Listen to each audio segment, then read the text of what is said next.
کیا آپ نے کبھی سوچا ہے کہ بعض لوگ بغیر زیادہ بولے، بغیر دکھاوے کے خاموشی سے آگے بڑھ جاتے ہیں؟ کیا آپ نے محسوس کیا کہ کچھ دعائیں تو لبوں تک آ کر لوٹ آتی ہیں، مگر کچھ دعائیں آسمان کو چیرتی ہوئیں عرش تک پہنچ جاتی ہیں؟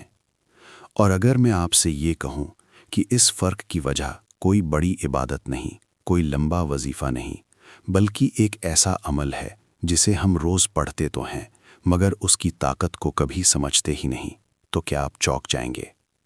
ذرا رک کر سوچئے، اگر درود شریف صرف ثواب نہ ہو بلکہ ایک ایسا خاموش نظام ہو جو تقدیر کے بند دروازے کھول دیتا ہو، اور اگر سب سے خطرناک بات یہ ہو کہ ہم اسے نظر انداز کر کے خود ہی اپنی دعاؤں کو کمزور کر رہے ہوں۔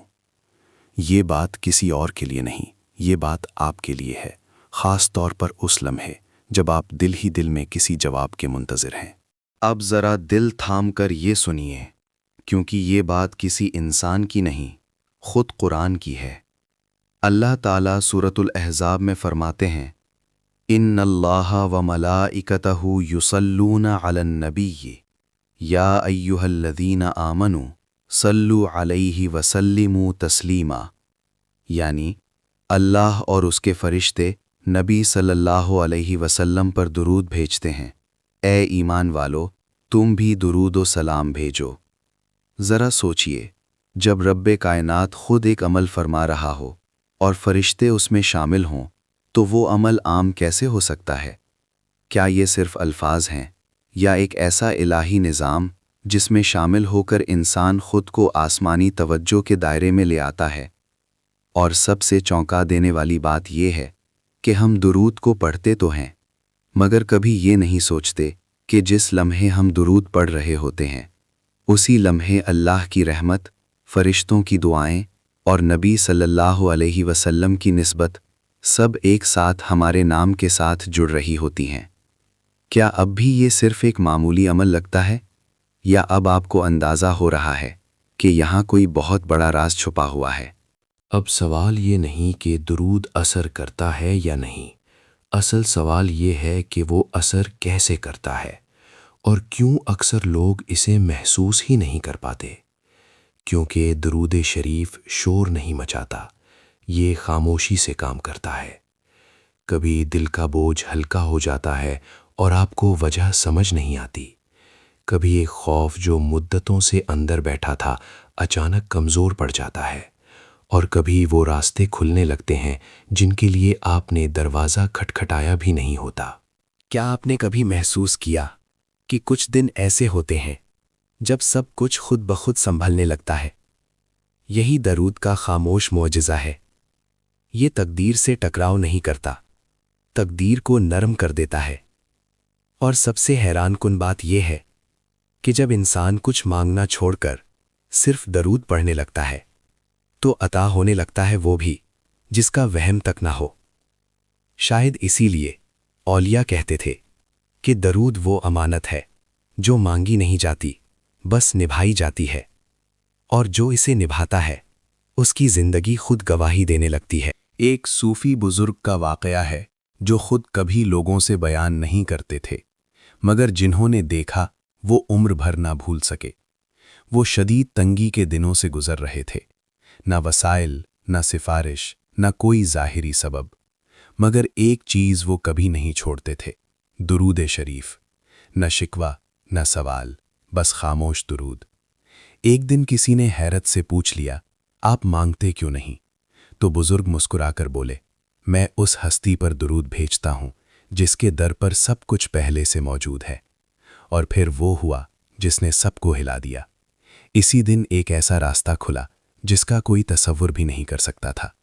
رزق ایسے آیا جیسے کسی نے برسوں سے روک رکھا ہو، اور سب سے عجیب بات یہ تھی کہ بزرگ نے خوشی کا اظہار بھی نہیں کیا، جیسے وہ پہلے سے جانتے ہوں کہ یہ ہونا ہی تھا۔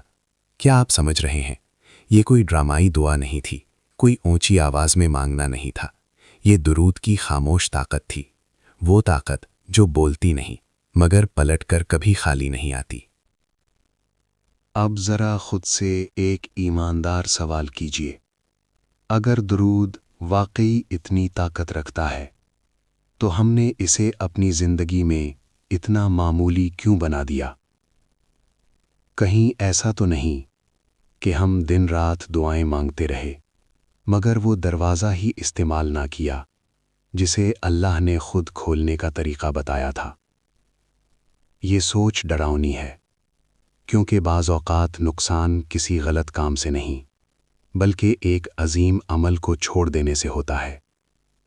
لیکن یہی وہ لمحہ ہے جہاں امید جنم لیتی ہے، کیونکہ درود کی خوبصورتی یہ ہے کہ یہ ماضی کا حساب نہیں مانگتا، یہ بس آج کا تعلق چاہتا ہے۔ اگر اب تک کمی رہی ہے تو یہ اختتام نہیں، یہ آغاز ہو سکتا ہے۔ شاید اسی لمحے جب آپ یہ سن رہے ہیں آپ کی تقدیر کسی خاموش تبدیلی کے دہانے پر کھڑی ہو۔ سوال صرف یہ ہے کہ کیا آپ اس دروازے کو پہچان پائیں گے؟ یہاں ایک ایسی حقیقت سامنے آتی ہے جو اکثر لوگوں کو بہت دیر سے سمجھ میں آتی ہے۔ ہم دعا تو مانگتے ہیں مگر اس دعا کو اوپر پہنچانے کا سلیقہ نہیں اپناتے۔ نبی کریم صلی اللہ علیہ وسلم کا مفہوم حدیث ہے کہ وہ دعا جو درود کے بغیر ہو آسمان اور زمین کے درمیان معلق رہتی ہے، نہ وہ رد ہوتی ہے نہ قبول، بس لٹکی رہتی ہے۔ ذرا سوچئے کتنی دعائیں ایسی ہوں گی جو آپ نے دل سے مانگی مگر وہ راستے میں ہی رک گئیں۔ درود وہ کنجی ہے جو دعا کے بند دروازے کو کھولتی ہے، وہ پل ہے جو انسان کی آواز کو رحمت تک پہنچاتا ہے۔ اور سب سے حیران کن بات یہ ہے کہ جب انسان اپنی دعا سے پہلے نبی صلی اللہ علیہ وسلم پر درود بھیجتا ہے تو وہ اپنی ضرورت کو پیچھے کر کے ایک عظیم نسبت کو آگے رکھ دیتا ہے۔ اور یہی وہ ادب ہے جسے اللہ کبھی نظر انداز نہیں کرتا۔ شاید اسی لیے کہا جاتا ہے کہ درود مانگنے کا طریقہ نہیں بدلتا بلکہ مانگنے والے کی قسمت بدل دیتا ہے۔ اب فیصلہ آپ کے ہاتھ میں ہے۔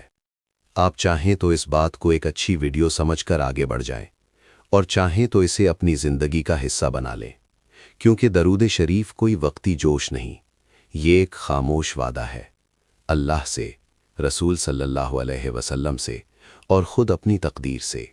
یاد رکھیے، درود آواز نہیں مانگتا، وقت نہیں مانگتا، خاص حالات نہیں مانگتا، یہ صرف دل مانگتا ہے۔ اور جو دل سے درود پڑھ لے اس کے لیے راستے خود بننے لگتے ہیں، بوجھ خود ہلکے ہونے لگتے ہیں، اور وہ دعائیں بھی سن لی جاتی ہیں جو کبھی زبان تک نہیں آ سکیں۔ اگر آج اس لمحے آپ نے دل ہی دل میں نبی صلی اللہ علیہ وسلم پر درود بھیج دیا ہے تو سمجھ لیجئے یہ ویڈیو اتفاق نہیں تھی، یہ ایک اشارہ تھا۔ اے اللہ، ہمارے دلوں کو درود پاک کی مٹھاس عطا فرما، ہماری وہ دعائیں بھی قبول فرما جو الفاظ میں ڈھل نہ سکیں، ہمارے خوف کو سکون میں بدل دے، ہماری بند تقدیروں کے دروازے کھول دے، اور ہمیں نبی کریم صلی اللہ علیہ وسلم کی سچی محبت اور قرب نصیب فرما۔ یا اللہ، ہمیں ان لوگوں میں شامل فرما جن پر تیرا کرم خاموشی سے برستا ہے۔ Thanks for watching and until next time.